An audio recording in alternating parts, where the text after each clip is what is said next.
안녕하세요. 전국의 구독자 여러분. 왕년의 명동 꽃다방 DJ 겸 가수 겸 부동산 전문가 한정훈 인사드립니다. 네, 여러분 안녕하세요. 전홍선입니다. 왕년의 꽃다방 DJ 겸 가수 겸 뭐 맞네요. 전문가. 네, 전문가. 지금은 전문가. 지금은 네. 벌써 6월 첫째 주입니다. 2023년 와, 시간 빠르다고 하면 나이 드뭐라고 하던데 저만 빠른 거 아니죠? 저한테만 빠른 거 아니죠? 아니에요. 예, 지금 시간 빠르게 지나가고 있는 것 같아요. 진짜 2023년 어떻게 벌써 6월이죠? 그러게 말입니다. 와. 예, 시간은 이렇게 빨리 가고 또 네. 어떤 흐름도 시장의 흐름도 많이 지금 바뀌고 있는 상당히 그 중요한 지금 시점이 아닌가 생각이 드네요. 그러게요. 자, 6월이 되면 또 매번 올해는 언제쯤 오나 하고 좀 기다리는 건 아니지만 네, 따져보게 되는, 왜냐면 매년 오니까 그런 소식이 있는데 바로 장마잖아요. 그렇죠? 정말. 장마가 이제 시작이 될 텐데 올해 장마는요 6월 하순에서 7월 초쯤에 시작이 될 예측이 된다고 하는데, 장마가 끝나면 그때부터가 본격적인 무더위잖아요. 네, 무더위죠. 무더위, 그러니까 여름을 좋아하는 분들도 많고요. 네. 제가 또 겨울을 좋아하는 분들이면, 저는 예전에 여름을 별로 안 좋아했어요. 여름에 너무 덥고 습하고. 사람이 좀 무기력해지고 해서 네. 저는 겨울을 좋아했습니다. 그런데 지금 바뀌었어요. 여름으로. 왜요? 따뜻한 게 좋더라고요. 따뜻하다 못해. 근데 너무 덥잖아요. 맞습니다. 뭐 여러 설이 있지만 이 무더위가 물더위에서 왔다는 설이 그래요? 제일 유력하거든요. 그러니까 물더위, 그만큼 습한 더위라는 건데, 그래서 이제 처음 알았습니다. 그래서 이제 장마 이후에 무더위가 본격적으로 좀 찾아오는데, 부동산 DJ 가족분들은 부디 피해 없으시도록 잘 넘어가시도록 안전점검 꼭 해주셨으면 좋겠고요. 자, 6월에 정부에서 진행하는 이벤트 소식이 있습니다.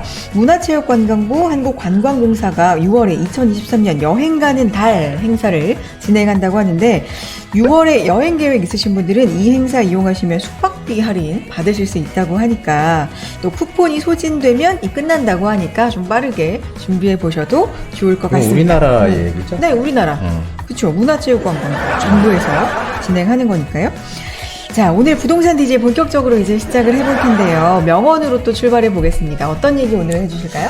자, 노르망디 상륙작전으로 너무도 유명한, 네. 그래서 나치 독일의 멸망을 이끌어낸 드와이트 데이빗 아이젠하워가 한 명언이래요. 아이젠하워라고 보통 알고 있는데, 플레임, 좀 약간 낯선데? 드와이트 데이빗 아이젠하워. 저는 이렇게 한 번도 들어본 적이 없을까요? 아이젠하워라고 보통 많이 얘기하지 않았나요? 맞습니다. 그렇죠? 네. 아이젠하워. 네. 자, 여기 뭐라고 얘기했냐면요. 우리는 단지 우리가 인생이나 전쟁 혹은 다른 어떤 것에든 하나의 최우선적인 목표를 설정하고 다른 모든 고려사항을 이 하나의 목적에 종속시킬 때만 성공한다. 말이 조금 어렵네요. 생각해보게 하는데, 무슨 뜻인지 좀 풀어봐 주시겠어요? 이 우리 목표라는 거 있잖아요. 우리는 네. 목표라는 단어를 생각보다 상당히 많이 쓰면서 살죠. 인생의 어떤 목표를 가지고 우리는 항상 앞으로 나아가기를 원하니까요. 네. 자, 일상을 우리가 살아가면서 뭐 개인적인 건강에 대한 목표, 가족과 함께 뭐 휴가 계획을 잡는 그런 목표라든지, 하여간 어떤 계획을 실현시키기 위해서 우리는 꼭 그 목표를 정하게 됩니다. 그렇죠? 또 직장도 마찬가지잖아요. 직장이 이렇게 성장해서 이익 실현을 해서 나아가기 위해서는 그 회사도 어떤 목표를 정해서 매년 나아가잖아요. 자, 여기서부터 우리는 고민이 생기잖아요. 여러 개의 목표가 생기면 과연 어떤 것을 먼저 해야 될지, 어떤 것이 우선순위 있고 어떤 것을 포기해야 될지, 이렇게 이제 고민이 생기는데, 근데 이제 목표를 실천하기 위해서는 항상 커다란 틀이 필요하다고 해요. 네. 그 커다란 틀이 뭐냐면은, 그림을 우리가 그릴 때 그 밑그림이 필요하듯이, 그렇죠, 무엇을 그릴지 형태부터 만들어야 된다는 거죠. 네. 그래서 그 틀을 만들어야 된다는 건데, 그 틀을 만드는 방법은 간단하다고 합니다. 첫째, 구체적으로 일단 적는 거예요. 어떻게 하겠다. 구체적으로 적고 이제 시작을 하는 거고요. 네. 두 번째, 중간중간 점검해서 수정하고, 아니라면 미련을 두지 말고 과감하게 버리는 거죠. 네. 그리고 셋째, 내가 이렇게 써놓은 목표가 보일 수 있는 곳에다 두라는 거예요. 네. 예, 그래서 그래야지만 우리가 어떤 내 목표를 잊지 않는다는 거죠. 그래서 그러다 보면 큰 목표로 점점 이제 다가가는 것이 보일 것이고, 다른 이제 작은 목표들은 그 큰 목표가 가게 되면 이제 뒤따라서 이제 가게 되는 거죠. 자, 6월이죠. 이제 2023년에 이제 절반이 이제 지나가는 그런 시점입니다. 네. 자, 지금 많은 분들이 올해 초에 계획 세우셨던 것들 늦었다고 생각하십니까? 절대 늦지 않았습니다. 항상 시작이 반이란 얘기 있잖아요. 시작이 반이에요. 자, 지금부터라도 과감하게 목표를 위해서 한 걸음 한 걸음 우리 도전하는 그런 우리 구독자분들이 되시기 바랍니다. 네. 그 시작할 때, 올해 시작할 때도 말씀드렸던 것 같은데, 뭐 작심삼일 우리가 이런 표현도 좀 썼었고요. 아, 근데 그게 참 쉽지 않더라고요. 예. 맞습니다. 그래도 어쨌든 반이나 지났어가 아니라 반 이상이나 지금 남아있으니까 늦지 않았으니까. 그게 긍정의 마인드. 그러니까요. 오늘 목표에 대한 말씀을 해주셨는데 구체적으로 한번 적어보고 큰 것부터 한번, 큰 틀부터 한번 중간 점검해보는 그런 시간 가져보셨으면 좋겠습니다. 세상 만사 모든 일이 뜻대로야. 자, 부디의 세상만사, 세상 얘기를 좀 해보겠습니다. 오늘은 또 어떤 얘기, 주변에서 일어나는 우리 세상의 얘기 해볼까요? 네, 지금 뭐 이 예산을 남발하는 지자체 이런 주제입니다. 네. 이게 뭐냐면은 지금 경기가 상당히 안 좋잖아요. 그렇죠. 예, 안 좋은 가운데서 세금이 이제 안 좋으니까 눈에 띄게 이제 작게 걷히면서 네. 정부 재정이 비상이 걸렸다고 해요. 그래서 윤석열 정부에서 뭐 긴축 재정 이것을 뭐 내걸었지만 사실은 특별한 방법이 없는 거죠. 네. 그러니까 결국은 지출을 최대한 줄이는 거 외에는 지금 방법이 없는 거지. 예산 규모가 뭐 줄어드는 건 아니거든요. 그런데 이런 와중에도 지방자치단체는 추가 경정 예산을 짜면서 지출을 확대하고 있다고 합니다. 네. 중앙정부는 오히려 지금 긴축을 하려고 하고, 지방정부는, 늘리려고 하고, 이게 과연 옳은지 아닌지 찬반 여론이 지금 엇갈리고 있다고 해요.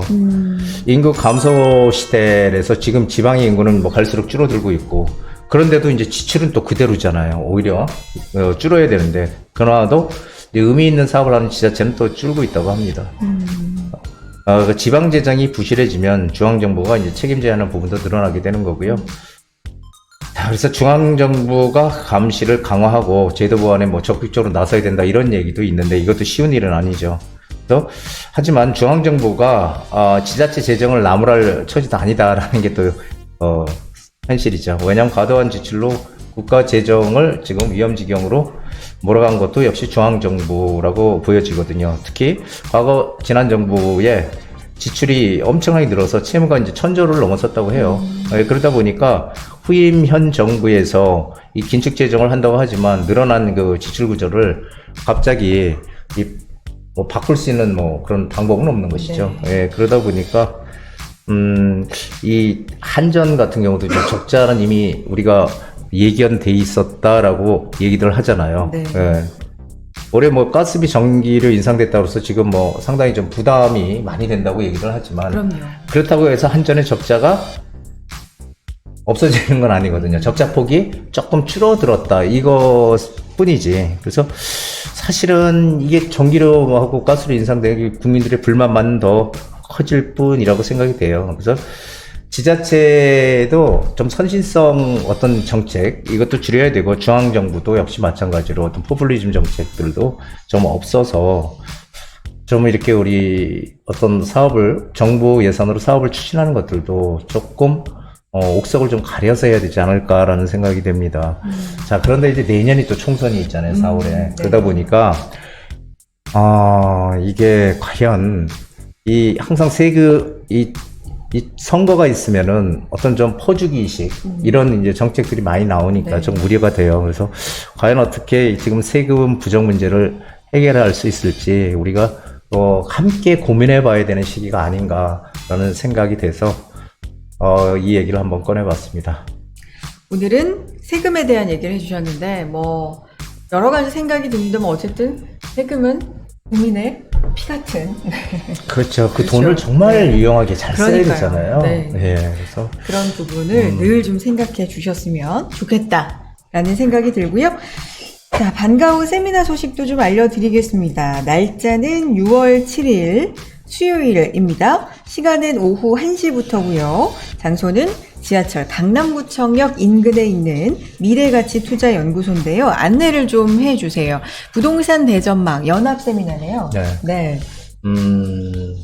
그냥 몇 분, 전문가, 저까지 이제 세 분이, 저까지 세 명이죠. 세 명이서 한번 같이 우리 구독자님들을 위한 특별한 세미나를 준비해봤습니다. 그래서 부동산에 대한 모든 것이라고 해도 과언이 아닐, 그런 전문가들로 이렇게 구성이 돼서 여러분들의 궁금증, 그리고 고민, 그리고 투자처까지, 네. 과연 지금 시점이 어떻게 투자를 해야지 이익을 극대화할까? 우리가 부동산 투자를 한다는 거는요, 이게 사실은 쉬운 일은 아니거든요. 그럼요. 그렇다고 아무 곳이나 투자해서 이익을 낼 수 있는 그런 시기는 이미 지나갔습니다. 양극화가 점점 심해지는 지금 이런 시대에서 우리가 어느 지역을 어떻게 선점을 해서 들어가야 남들보다 좀 더 나은 이익, 좀 더 큰 이익을 얻을 수 있을지, 거기에 대한 여러분들의 궁금증, 모든 것을 해결해 드리는 그런 특별한 시간 준비했으니까요. 선착순으로 지금 신청을 받으니까 많이들 도움이 되시리라고 생각이 됩니다. 네. 자, 전화 지금 나가고 있으니까 이 전화 통해서 선착순이니까 좀 빠르게 연락 주시면 좋을 것 같고요. 부동산 대전망 연합 세미나입니다. 아무래도 좀 여러분이 힘을 모아서 강의를 해주시는 만큼 그만큼 또 많은 이야기를, 그렇죠. 네, 양질의 이야기, 알짜 정보들을 얻어가실 수 있지 않을까 생각이 드니까요. 관심 있으신 분들 많이 빠르게 신청해 주시면 좋을 것 같습니다. 자, 이제 또 저희는 전화 통해서 또 사연 통해서 여러분의 부동산 고민 해결 도와드려야 되겠죠? 부디의 부동산 고민 답파 시작해 보겠습니다. 네이버 폼을 통해서 상담을 남기는 방법을 말씀해 드리도록 하겠습니다. 자, 먼저 부동산 DJ 채널에 들어가신 다음에요. 자, 아무 영상이나 다 열시면 되는데 이렇게 영상을 클릭하신 다음에 밑에 보시면은 더보기란이 있죠? 댓글에 더보기란을 누르신 다음에 여기 아래 보시면 편리한 네이버 폼 글문의라는 데가 있습니다.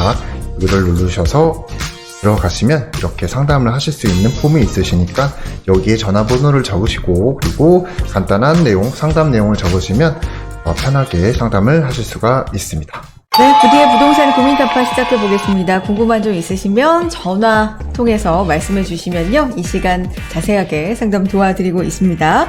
자, 먼저 연결해 보겠습니다. 여보세요? 네, 안녕하세요. 네, 안녕하세요. 네네. 네, 어떤 점이 궁금하실까요? 말씀해 주세요. 제가 살고 있는 우림동에 역세권 개발을 한다고 해가지고 네. 지난주 일요일에 설명회를 갔다 왔는데 네네. 사람들이 많이 와가지고 깜짝 놀랐어요. 네네네. 근데 이게 여기가 아직 시작은 하지 않은 초기 단계라고는 하는데 네. 설명회에서 얘기를 듣기도 했는데 좀 잘 몰라가지고 전화를 드렸어요. 아, 도림동에 지금 살고 계시는 거고요. 그쵸? 네네. 네, 역세권 개발 이야기가 나와서 이제 설명회도 참여하셨고, 굉장히 좀 열기가 참여하셨는데 뜨거웠나 봐요. 네. 그래서 좀 깜짝 놀랐다라고도 표현하셨는데, 어쨌든 초기 단계인데, 뭐 여러 가지 좀 용어가 어려우셨나요? 어떠셨어요?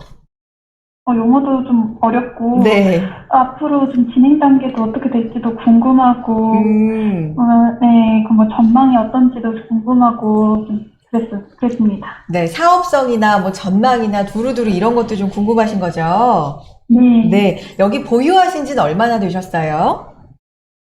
여기 이재일 선생님 계속 살고 있었어가지고요. 네, 좀 오래되셨나 봐요. 네, 오래됐어요. 그러셨군요. 알겠습니다. 도림동 역세권 개발에 대해서 그러면 전망이 어떤지 지도 보면서 부디하고 한번 통화해 보겠습니다. 네. 네. 예, 안녕하세요. 네, 안녕하세요. 자, 영등포인데요, 여기가. 영등포의 아주 대표적인 낡은 노후주택 지역입니다.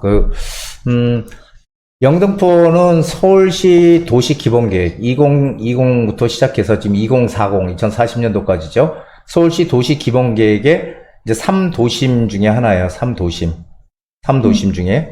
그래서 강남, 한양도성, 영등포 이렇게 3도심 중에 하나로 항상 서울의 가장 중심에 위치해 있는 곳 중에 하나입니다. 근데 상대적으로 상당히 그 낙후가 돼 있죠. 노후가 돼 있는 곳이고, 영등포는 영등포 여기 있고요. 이게 물론 지상철이지만 영등포 앞에 요 푸르지오 아파트 여기가 상당히 좀 규모도 있고 그런 아파트예요. 그래서 푸르지오 아파트가 있고 바로 요 밑에 여기가 도림동인데 여기가 지금 말씀하신 뭐 역세권 개발 추진한다고 해서 이제 설명회까지 진행했던 걸로 알고 있어요. 그리고 지금 또 하나는 바로 옆쪽에는 이제 모아타운을 여긴 또 모아타운 추진하고 있고, 영등포가 지금 전체적으로 다 개발을 지금 진행하고 있는 곳이에요. 영등포. 그다음 이쪽은 이제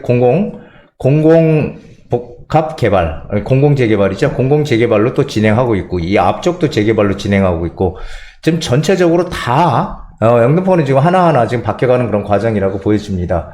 근데 이 도림동이 상당히 노후가 돼 있는데, 여기는 지금 역세권 개발로 뭔가 진행을 하려고 하는 것 같아요. 근데 역세권 개발은 이 승강장, 지하철 승강장에서 직선거리로 500m까지를 역세권이라고 하는데, 지금 역세권 개발에 해당이 되는 거는 승강장에서 350m까지의 거리에 그 개발하려고 하는 지역이 딱 절반만 들어가면 되거든요.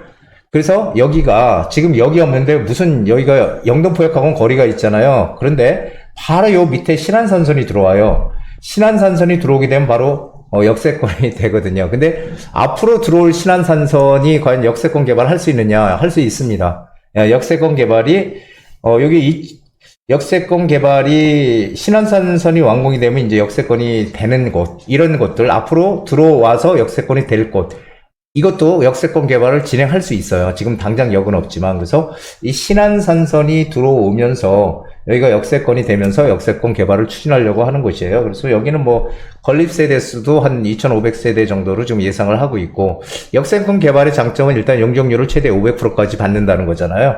예, 500%까지 받아서 진행을 합니다. 물론 늘어나는 용적률의 절반은 장기 전세 주택으로 공급을 하게끔 돼 있죠. 그래서 영등포는 뭐 전체적으로 다 바뀌는 곳이에요. 도림동 오랜만에 들어본 곳인데 예전에 제가 이쪽에 갔을 때 여기 상당히 낙후가 돼 있는, 서울에 이렇게 이 중심 지역에 이렇게 낙후된 동네도 있구나라는 걸 느꼈던 곳이에요. 근데 여기 이제 하나의 이제 문제가 있어요. 이게 뭐냐면은 여기가 지금 역세권 개발을 추진하려고 하는 요 지역이 주거환경 개선 지역으로 지금 돼 있거든요.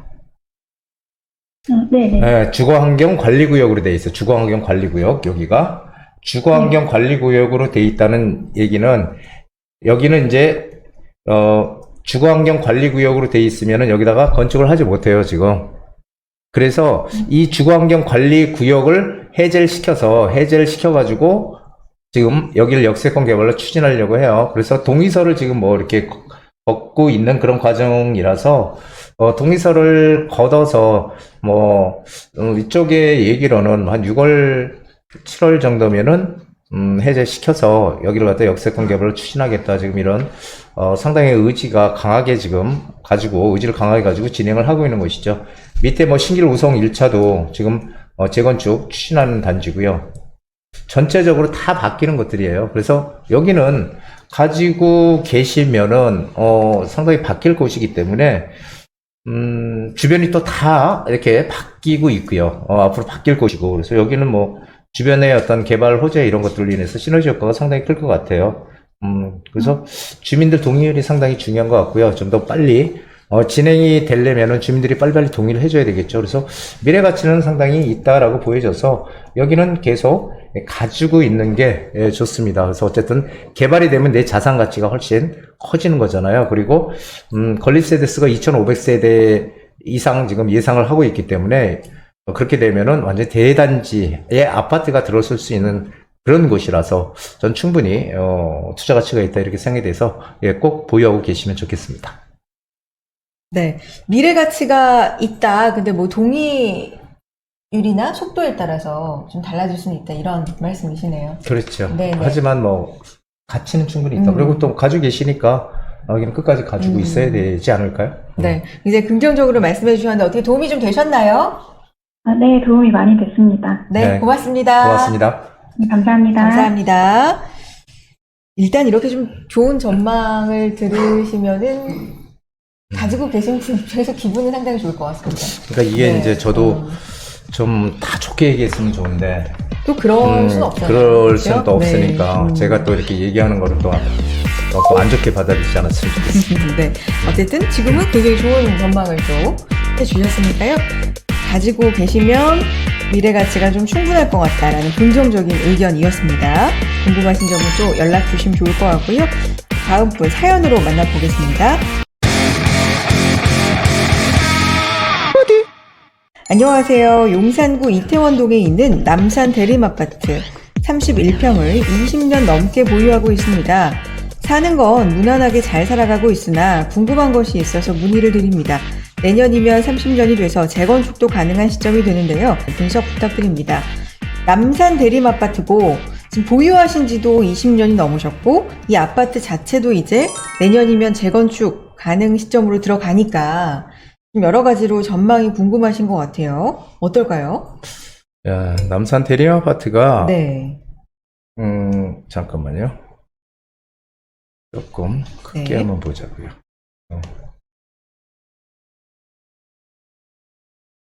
자, 여기가 남산 대림 아파트거든요. 여기가 남산 대림 아파트예요. 네, 여기 녹사평역에서 사실 멀진 않은데 여기가 이제 약간 경사가 있거든요. 경사가 있어서 걸어 다니기는 조금 불편한 그런 곳입니다만 주변에 이런 바로 용산 공원, 민족공원도 있고 그렇죠. 상당히 살기 쾌적한 그런 곳이에요. 네. 여기가 한 400세대 되는 그런 아파트입니다. 400세대 되는 아파트로 22평대부터 50평대까지 있는 다양한 평수를 가지고 있는 그런 아파트예요. 근데 중요한 거는 이 아파트가 이제 거의 29년, 내년이면 하면 30년 되는 것 같은데 이렇게 되면 이제 재건축도 할 수 있는 아파트죠. 그런데 여기는 땅 지분이 되게 커요. 땅 지분이 한 28평인가? 6평, 8평? 28평? 한 이 정도 돼요. 이렇게 커. 대지 지분이, 평균 대지 지분이 이렇게 크니까 여기는 5층짜리 아파트거든요. 그러다 보니까 사업성이 상당히 좋은 곳이에요. 근데 이제 하나의 단점이 있어. 너무 좋은데, 예, 너무 좋아요. 여기는 다 좋은데, 단점이 뭐냐면은, 이 남산의 고도 제한이라는 얘기 들어보셨죠? 그렇죠. 고도 제한이 걸려서 사실은 재건축을 하더라도 높게 올라갈 수가 없다는 거예요. 높게. 그럼 재건축을 해서 높게 올라가야지 사업성도 있고 아파트 단지로서의 어떤 위용도 갖추고 하는데 이게 높게 못 올라가면은 이게 사실은 사업성도 떨어지잖아요. 그럼 재건축이 상당히 힘들겠죠. 그렇죠. 그런데 여기는 뭐 7층 이상 못 짓는 곳이에요, 원래. 근데 최근에 지금 뭐 서울시에서 남산 고도 제한을 뭐 해주겠다고 했죠. 고도 제한을 어떻게 하겠다? 완화해 주겠다 그랬잖아. 고도 제한 완화. 고도 제한을 폐지하겠다가 아니고요. 완화해 주겠다예요. 완화해 주겠다. 그러면은 기존의 층수보다 더 높게 층고를 높여서 질 수 있게끔 해주겠다는 거거든요. 그러면은 사업성도 좋아지겠죠. 네, 지금보다. 그래서 여기는 뭐 이렇게 지금까지는 뭐 현대 별다른 거 어떤 진행사항이나 이런 건 특별한 진행사항은 없지만 앞으로 위치나 이런 것들도 상당히 좋은 곳이고 살기도 쾌적한 곳이거든요. 그렇기 때문에 분명히 뭐 재개발, 재건축을 충분히 할 수 있는 아파트가 아닌가 생각이 돼요. 그리고 뭐 아시다시피 용산이고 용산은 전체적으로 다 개발이 되는 곳이잖아요. 그래서 이 아파트가 분양 당시 금액이 2억 5천만 원 정도 했다고 해요. 2억 5천만 원. 근데 지금은 뭐 한 2022년도 6월 달에 18억 7천에 거래가 됐다고 합니다. 18억 7천. 그러면 상당히 많이 높아진 거죠? 높아졌지만,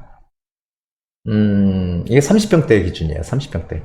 높아졌지만, 앞으로 더 시간이 지나면 더 많이 가격이 올라갈 수 있는 그런 미래 가치는 있어요. 주변에 호재도 많고, 그리고 시간은 좀 걸리겠지만, 지금 팔기보다는 앞으로 재건축이나 이런 가능성을 보고 놔둬도 훨씬 더 지금보다 가치가 크게 상승할 것이다라고 판단이 돼요. 조금 시간이 걸리지만 네. 일단 내가 살기 편하잖아요. 그리고 그래서 미래 가치는 충분히 있는 곳이다. 고도 제한이 조금 이제 완화가 되고 하게 되면은 어떤 재건축의 사업성이 너무 좋으니까 재건축의 움직임이 분명히 일어날 것이다라고 저는 판단을 하기 때문에 여기는 꼭 보유하고 계십시오. 꼭 보유하고 기다려보시는 게 좋을 것 같다. 미래 가치가 아주 좋다. 긍정적인 말씀 해주셨습니다. 궁금하신 점은 또 전화 주시면 좋을 것 같고요. 다음도 사연으로 와 있습니다. 만나볼게요.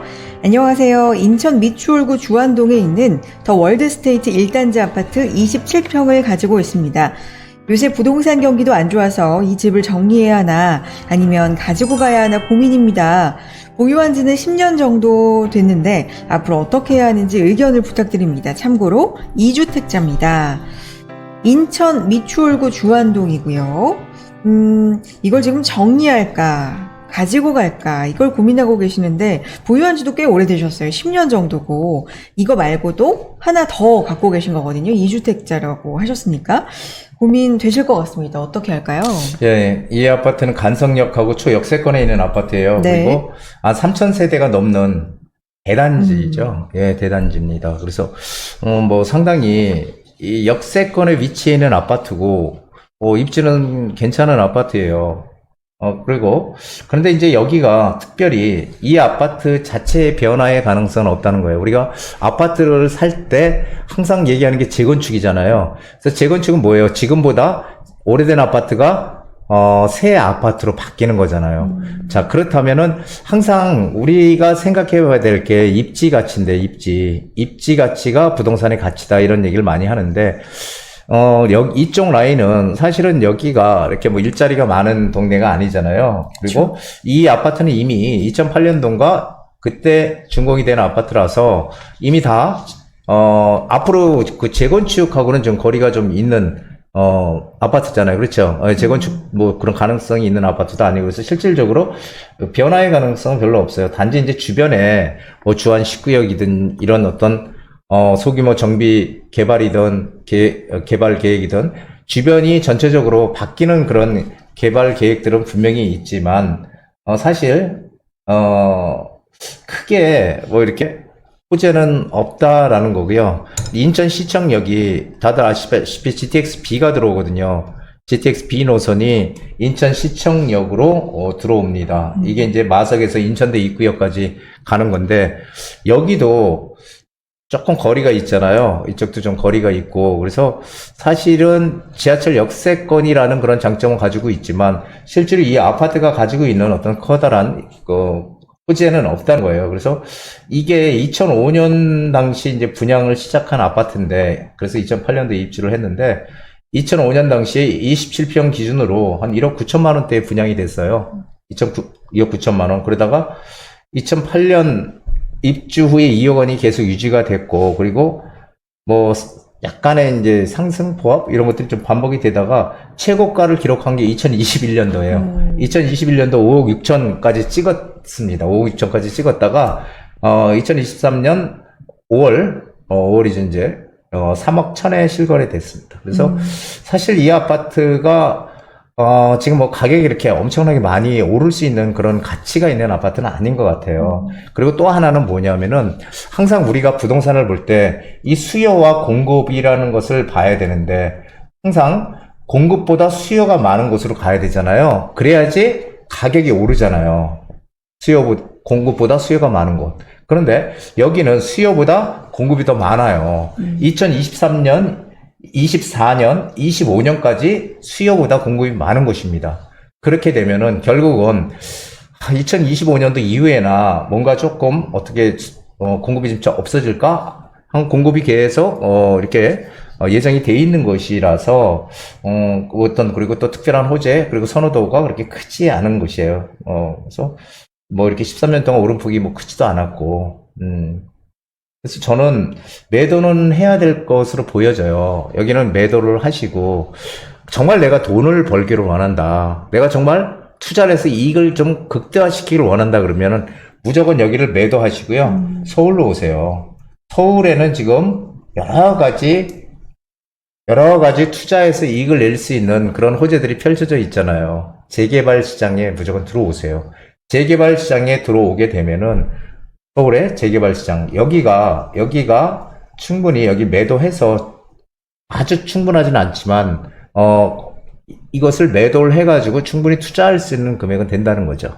그래서 재개발 시장 쪽으로 하루속히 들어오시는 걸 권해드려요. 그게 내가 지금은 잘 모르겠지만 몇 년이 지났을 때 정말 잘했구나라고 생각될 수 있는 그런 시간이 될 수 있거든요. 그래서 여기는 좀 매도를 하시고 서울 쪽으로 갈아타시길, 좀 하시는 걸 좀 권유를 해드려요. 그리고, 나는 그래도 아파트를 좀 찾고 싶어. 그런데 아파트는 사실은 이 금액으로 매입을 하기가 어렵잖아요. 그래서 실거주 목적이라면 상관이 없어요. 뭐 어디 살든. 근데 만약에 투자의 목적, 성향이 강하다 하면은 무조건 재개발 시장으로 들어오십시오. 거기에 돈을 벌 수 있는 기회가 있습니다.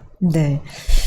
자, 이 아파트에 대해서 좀 자세하게 설명을 해 주신 것 같고요. 어쨌든 주택이 지금 하나 더 있으시기 때문에 좀 더 고민이 되실 것 같은데, 자세하게 그 주택이 어딘지, 그래서 전체적인 또 운용 방향까지도 한번 상담을 받아보시면 좋지 않을까라는 생각이 듭니다. 궁금하신 내용 전화 주시면 자세하게 상담 도와드리겠습니다. 자, 보고 계신 분들 중에서도 부동산에 대해서 관심 있는 부동산도 좋고, 내가 지금 가지고 있는 부동산에 대해서도 궁금하신 점 있으실 수 있어요. 전화 주시기 바랍니다. 자세한 상담 도와드리겠습니다. 자, 부동산 타임머신 이어가 볼게요.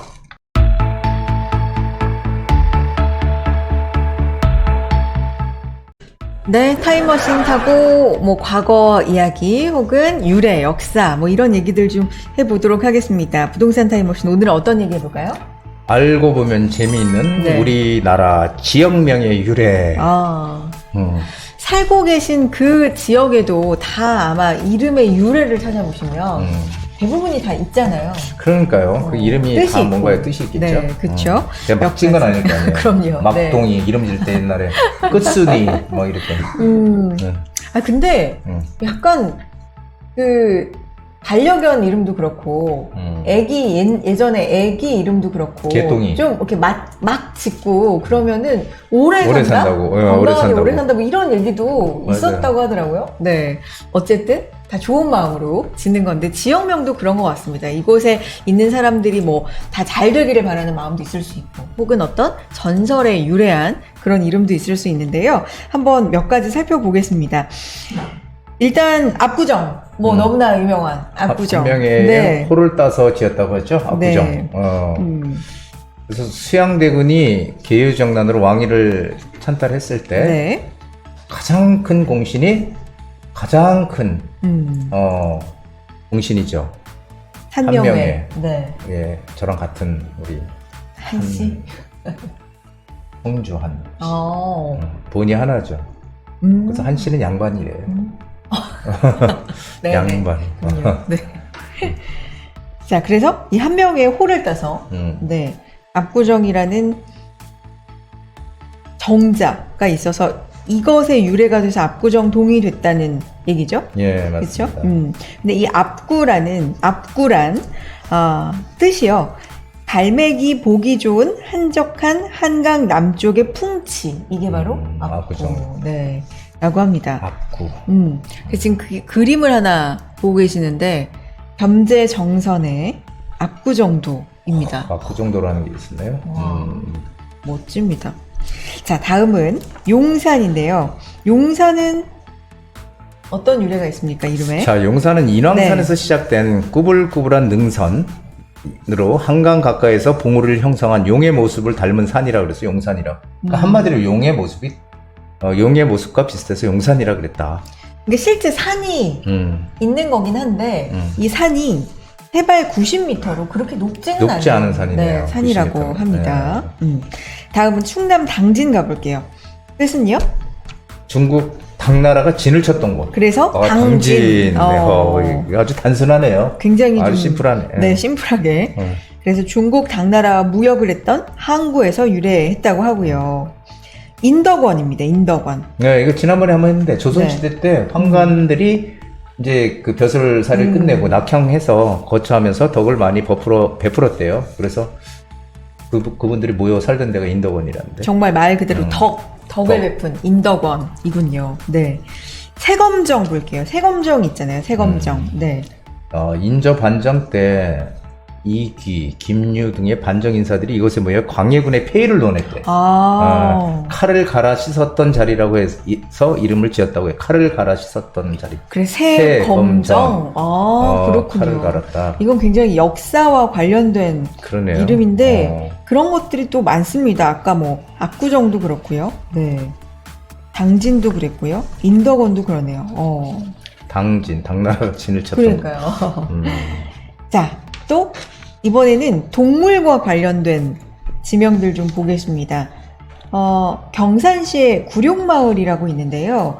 구룡마을은 사실 다른 데도 있긴 있잖아요. 요 이름 자체가. 강남도 있잖아요. 강남도 근데- 구룡마을. 네. 요 경산시 구룡마을 같은 경우는 이름 용. 그대로 9마리 용이 하늘로 올라갔다. 올라간. 네. 요 사실 찾아보시면 더 좀 스토리가 있는데 만약에 궁금하시면 좀 쳐보시면 하나하나 좀 쳐보시면 정말 또 자세한 그런 스토리들을 보실 수 있을 것 같고요.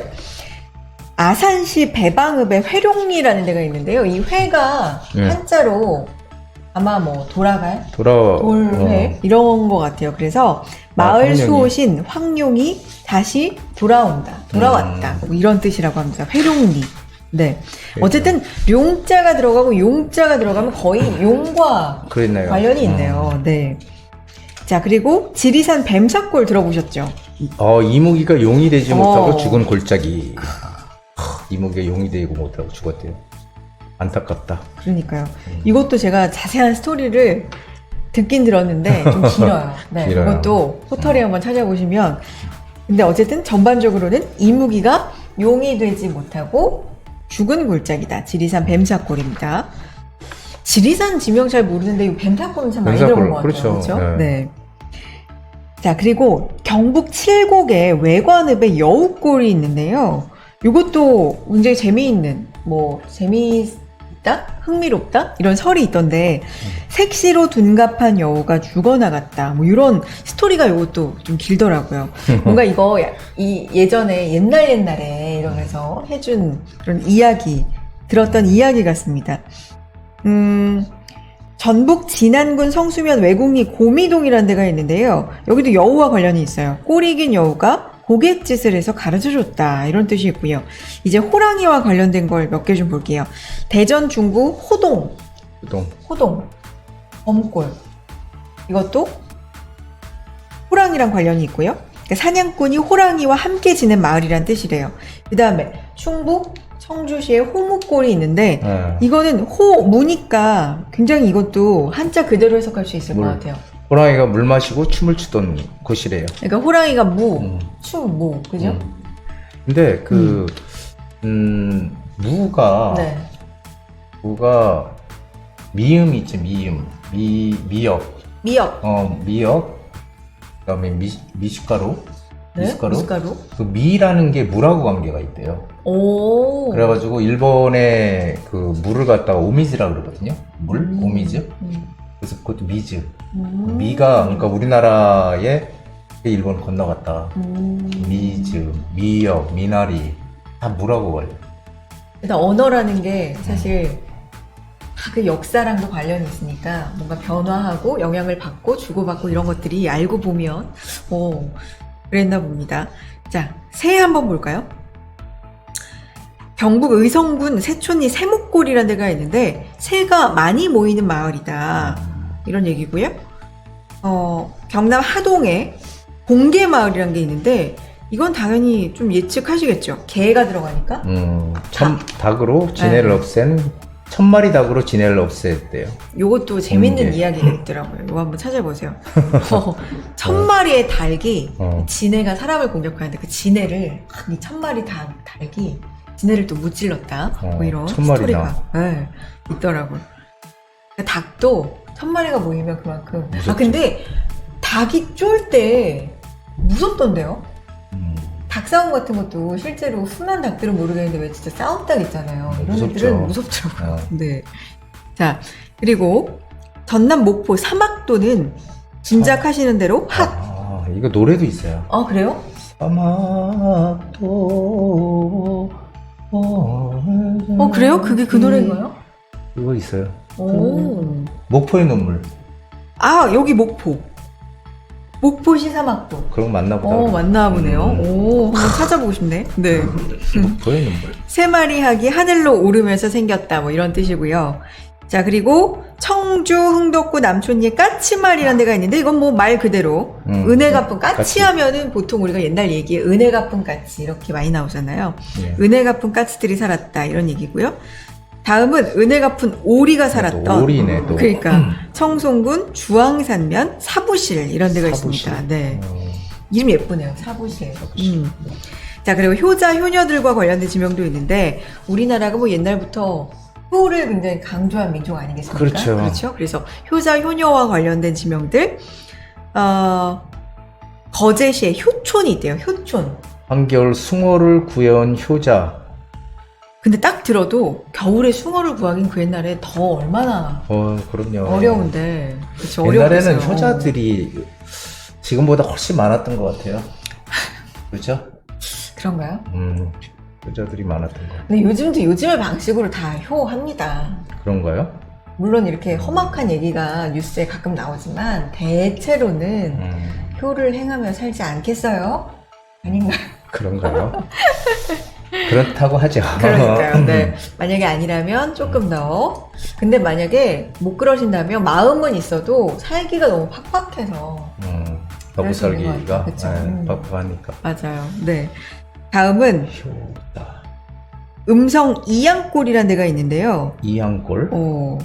효자를 효자를 잉어가 스스로 뛰쳐나왔대요. 이거 또 이제 스토리가 있는데 스토리. 이거 다 스토리가 스토리 있습니다. 있어. 이걸 다 제가 얘기를 해드리려고 하면 너무 시간이 오래 걸리는 관계로 네. 이 효자 이름이 권국화였다고 하는데 이 효자 권국화를 위해서 잉어가 스스로 뛰쳐나왔다. 그래가지고 먹이가 됐구나. 그러니까 그래서 음성에 이양골이라는 데가 있고요.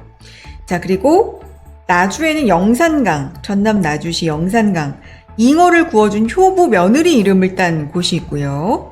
또 부자 관련된 지명이 있는데요. 예전에는 뭐 천석, 만석 이런 게 있었잖아요. 만석, 그렇죠? 그 청주의 천석골이라는 데는 부자 서천석이 살았다. 천석골. 그리고 서천석. 청주네요. 청주. 그리고 광주 산마동의 보화마을. 이건 뭐 보화. 보화 이름만 들어도 그렇죠. 딱 부네 부. 그죠? 억새밭을 일구다가 금덩이가 나온. 그래서 보화마을. 와. 그리고요. 세종시의 홍계터골이라는 데는 부자 홍계가 살았다고 하는데 이 홍계에 대한 설도 있더라고요. 이것도 한번 찾아보시면 재미있을 것 같습니다. 자, 또 역사와 관련된 아픈 역사의 흔적이 남은 지명들이 있습니다. 아니 진짜 마음이 아픕니다. 부산 천여골은 임진왜란 때 왜군과 함께 처녀가 죽었다. 그래서 부산 천여골. 또 시흥에 이거 이름이 너무 근데 피흘리고개 삼천병 마골. 마골. 네. 암호로 적을 물리친 곳이라고 하는데 이게 진짜로 이런 게 있나요? 피 흘리고게? 삼천병마골? 이건 제가 한번 바로 한번 쳐보면 나올 거예요. 있으니까. 그러니까요. 근데 이게 진짜로 피 흘리고개 딱 치니까요. 설화가 일단 딱 나와요. 있어요. 시흥에 있는데 피 흘리고개에 얽힌 전설이 있는. 오늘 얘기 드린 거는 진짜 다 이제 스토리가 있는 것들입니다. 또 어떤 곳의 주요 도시를 더 큰 범주 안에 넣을 때 도시 이름을 따서 지은 곳이 있는데요. 이건 뭐 많이들 아실 거예요. 전라도는 어디와 어디를 합친 거죠? 전주와 나주. 그쵸. 경상도는? 경주와 상주. 충청도는? 충주와 청주. 강원도는? 강릉 원주. 그쵸. 이런 것들. 자, 그리고 일제강점기를 거치면서 이제 바뀐 지명, 일산인데요. 원래 일산에 있는 고봉산을 순 우리말로 바꾸면 한산이에요, 한산. 한산. 큰 산. 그렇죠. 근데 일제강점기 때 이제 지역명을 표기를 그식으로 하면서 일산이. 얘네들이 그냥 일산으로 네. 했다는 거죠? 자, 그리고 사람과 관련된 지명. 이것도 많이 아실 것 같아요. 구로. 두로. 9명의 나이 든 노인. 그쵸. 구로동 9명의 노인이란 뜻이고, 이곳에 득도한 9명의 노인, 신선이 살았다고. 그러더니 좋은 일컬어집니다. 이름이네. 그쵸? 가만생각하니까. 네. 만석동은 이것도 아까 뭐 천석이랑 비슷한 거 아니겠어요? 부자가 살아서 쌀이 만석이나 됐다. 이런 이름은 참 듣기만 해도 마음이 참 풍요롭네요. 네. 고개와 관련된 지명이 있는데요. 이거는 현이 들어가면 일단은 좀 이건 고개와 관련됐나? 이렇게 생각해 보시면 좋을 것 같아요. 아현동, 논현동. 논현동, 그렇죠? 또 바위가 들어가는 곳의 지명은 당연히 어떤 자가 들어갈까요? 그렇죠. 뭐가 있을까요? 암사동. 암사동 맞습니다. 네. 종암동, 응암동, 부암동, 방송국이 많은 상암동. 여기다가 바위와 관련되었다고 합니다. 당연히 포구가 있었던 지명은 포가 들어가겠죠. 어디가 그렇죠. 있을까요? 재물포. 여기 오, 제물포, 마포, 마포. 영등포, 그러네. 영등포. 김포, 김포도요. 반포, 그다음 부산에 있는 구포. 구포. 오, 많죠. 자, 여기서 돌발 퀴즈 나갑니다. 자, 저기 지금 오늘 감기로 고생하고 계신 팀장님도 한번 맞춰봐 주시기 바랍니다. 갑자기 이렇게 기침 소리를 내세요. 네. 지역명 유래에 대해서 알아보고 있는데요. 네. 문제 나갑니다. 새마을과 모래내가 합쳐져서 새마을이라고 부르는 곳입니다. 이곳은 어딜까요? 잠깐 뭐라고요? 새마을? 새마을? 새마을과 모래내가 이제 합쳐져서 새마을이라고 부르는 곳입니다. 새마을? 힌트를 드리면 새마을? 강남이에요. 강남구에 있어요. 새마을? 새마을? 새마을. 예? 새마을과 모래내가 합쳐져서 새마을. 새마을몰이네. 그거 어렵네. 어렵네요. 예측이 안 되는데요. 새마을. 네, 새마을. 연신내도 어디냐면요? 아니고. 어디냐면 새마을? 신사동. 에?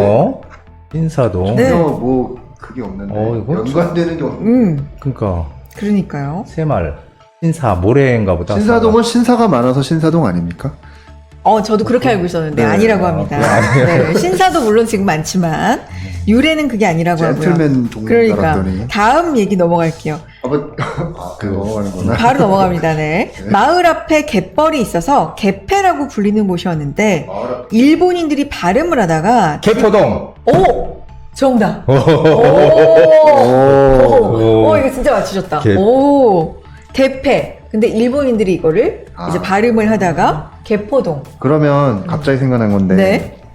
우리나라 서울 중에 네. 완전 뚱뚱한 사람 말고 절반만 뚱뚱한 사람이 사는 동네 아세요? 넌센스 아니에요, 이거? 갑자기 절반만? 생각나서. 반만 뚱뚱한 사람이 사는 동네. 반포동. 오!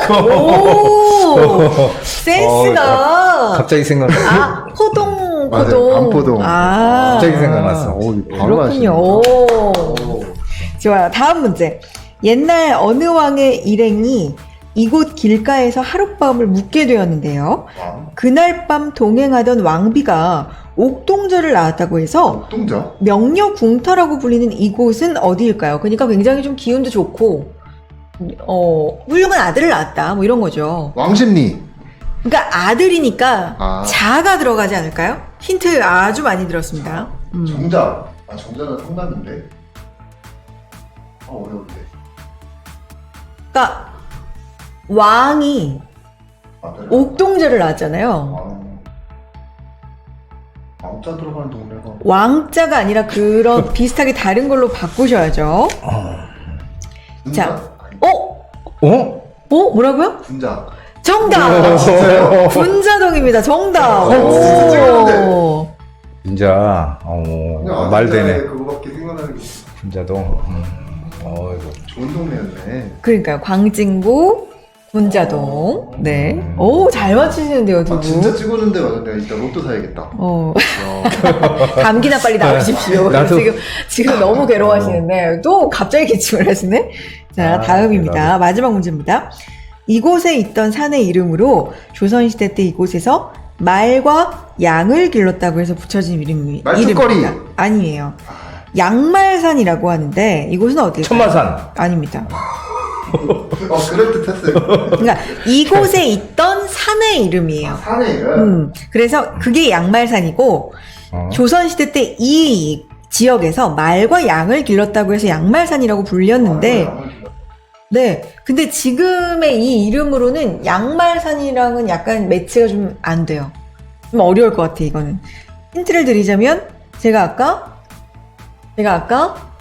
암자가 들어간 어딘가에 방송국이 많다고 했잖아요. 근데 상암동 이전에는 여기에 방송국이 몰려 있었습니다. 금천동. 아니에요. 여의도. 정답! 정답, 여의도. 아, 여기에서 말이랑 양을 키웠어요? 그랬다고 하네요. 야, 신기하네. 자리가 있나? 아유. 기억나 보다. 그 넓은 데서. 야, 어렵다, 이건 진짜. 그쵸. 네. 상대가 제일 어려웠어. 근데 잘 맞추셨어요. 저는 이렇게 보고 있었으니까 그렇지, 아마 저한테 문제 냈으면 많이 못 맞췄을 것 같아요. 두 분 한 문제씩 그래도. 넌센스까지 우리 부디는 두 문제나 넌센스. 맞히셨습니다. 좋아요. 어떻게 반포동을. 갑자기 생각이 났어. 그러니까요. 자, 오늘 이렇게 지역 이름 타임머신 재밌네요. 타고 알아봤는데요. 마무리 좀 해주세요. 자, 이 지역이 네. 사람들의 이름에도 그 뜻이 담겨 있잖아요. 네. 우리 지역 이름도, 동네 이름도 다 뜻이, 우리 조상들이 뜻을 담아서 했다는 거죠. 그래서 그 속에 우리 조상이 사고와 의지도 담겨진 것도 있고 생활 모습을 나타내는 것도 있어서 우리 문화 발전의 역사 모습을 찾을 수 있지 않을까. 그리고 또한 아픈 과거를 보여주는 또 그런 일본 잔재의 그런 지역명도 있었습니다. 자, 단순히 스쳐 지나갈 수 있는 동네 이름도 나름대로 사연이 있고요. 잘 살펴보고 생각한다면, 그리고 과거와 지금 현재의 모습들을 보면서 우리가 어떻게 변화하고 있는지, 그리고 또 앞으로 변화할지, 이런 것들을 알아볼 수 있는 그런 좋은 시간이 되었던 것 같습니다. 네, 여러분도 각자 내가 살고 있는 이 지역 그냥 재미로 이 이름은 어디서 왔을까? 이런 거 한 번쯤 알아보시면 좋은 시간 되실 것 같습니다. 자, 타임머신 타봤습니다.